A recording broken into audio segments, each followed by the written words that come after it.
और चलिए बात करेंगे उपचुनाव की जंग की, जिसको लेकर जो घमासान है दोनों ही पार्टी, चाहे बीजेपी चाहे कांग्रेस, दोनों में ही लगातार जारी है। सरदारशहर उपचुनाव को लेकर बीजेपी और कांग्रेस ने पूरी ताकत झोंक दी है। इन सब के बीच में बीजेपी प्रत्याशी अशोक पीछा ने आज अपना नामांकन दाखिल कर दिया। नामांकन के दौरान केंद्रीय मंत्री अर्जुन राम मेघवाल, उपनेता प्रतिपक्ष राजेंद्र राठौड़, सांसद स्वामी सुमेधानंद, रतनगढ़ विधायक अभिनेश महर्षि समेत कई दिग्गज मौजूद रहे। नामांकन के बाद बीजेपी अब अपनी शक्ति प्रदर्शन कर रही है। ताल मैदान से गांधी चौक तक बीजेपी रैली निकाल रही है। सरदार शहर के गांधी चौक पर बीजेपी की बड़ी सभा भी होगी। आपको बता दें कि जैन समाज के बड़े चेहरे के तौर पर अशोक पीछा की पहचान है। साल 2018 में बीजेपी से विधानसभा चुनाव लड़ चुके हैं अशोक पीछा। 2008 से 2013 तक बीजेपी के विधायक रह चुके हैं।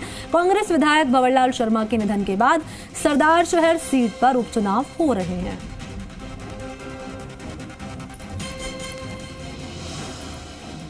हमारे साथ हैं बीजेपी के प्रत्याशी अशोक पीछा, उनसे बात करते हैं। अशोक जी, क्या दावा है आपका?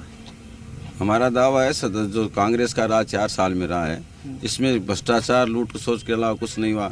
सरकार होटलों में बैठी रही, जनता दुख पाती रही, सरकार ने कोई ध्यान नहीं दिया। तो विकास का काम कहाँ से होता है? जब लड़ाई होती है घर में तो विकास का काम हो नहीं सकता। तो जनता उस बात का जवाब देगी। इस मुद्दे को लेकर मैदान में जा रहे हैं। लेकिन ये दावा तो आप पहले भी करते रहे, लेकिन जनता ने 2008 के अलावा आपकी बात ही नहीं मानी।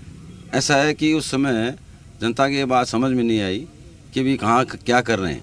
लेकिन ये अब ये समझ में आ रही है कि आज जो कांग्रेस का उम्मीदवार बनने जा रहा है अनिल शर्मा, वो खुद गांव में कह रहा है कि मैं मेरे पिताजी के अधूरे काम पूरे करूंगा। तो सरदार शहर की जनता 35 साल उनको दे दिए, फिर भी अधूरा रह गया, तो अपने आप ही स्वीकार करें, कुछ किया ही नहीं हमने। किसान कौम में तो जाट समाज भी आते हैं, जाट टिकट की दावेदारी कर रहे थे, उससे नाराज हैं, वो टिकट नहीं मिलने से।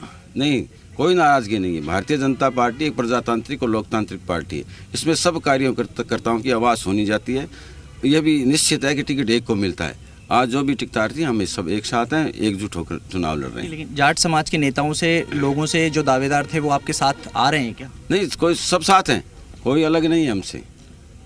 लेकिन सांसद राहुल कसवा तो यहाँ नहीं पहुँचे। 2 दिन पहले जब आप पार्टी की बैठक में पहुंचे थे झुंझुनू, तब ऐसा सुनने में आया कि आपने अनिच्छा जाहिर की थी कि आप कुछ लोगों के कारण हारते हैं। फिर राम सिंह कसवा, राहुल कसवा आपको लेकर के आरोप नहीं लगाया। मैं ये चाहता था कि मैं 5 बार चुनाव लड़ चुका, एक बार नए कार्यकर्ताओं को मौका मिलना चाहिए, इसलिए अनिच्छा व्यक्त की थी। पार्टी का निर्देश हुआ, मैं कार्यकर्ता हूँ, चुनाव लड़ने आ गया। जो लोग नाराजगी की बात कर रहे हैं, जो जाट समाज अभी तक साथ में नहीं आने की बात कर रहा है, उसको मनाने की जिम्मेदारी सतीश पूनिया की ज़्यादा होगी, राजेंद्र राठौड़ की ज़्यादा होगी, या कसवा परिवार की? ऐसा है कि जाति के हिसाब से तो कोई प्रजातंत्र में बात होती नहीं है। और अगर जाति की बात की जाए तो हमारे पूर्व सांसद राम सिंह जी और राहुल जी का काम है, फिर सतीश पूनिया जी इसी जिले के हैं, उनका काम है।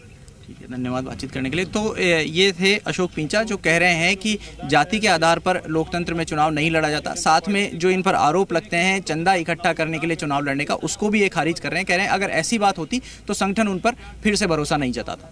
कैमरा पर्सन पवन मूर्तिकार के साथ शशि मोहन, जी मीडिया, सरदार शहर।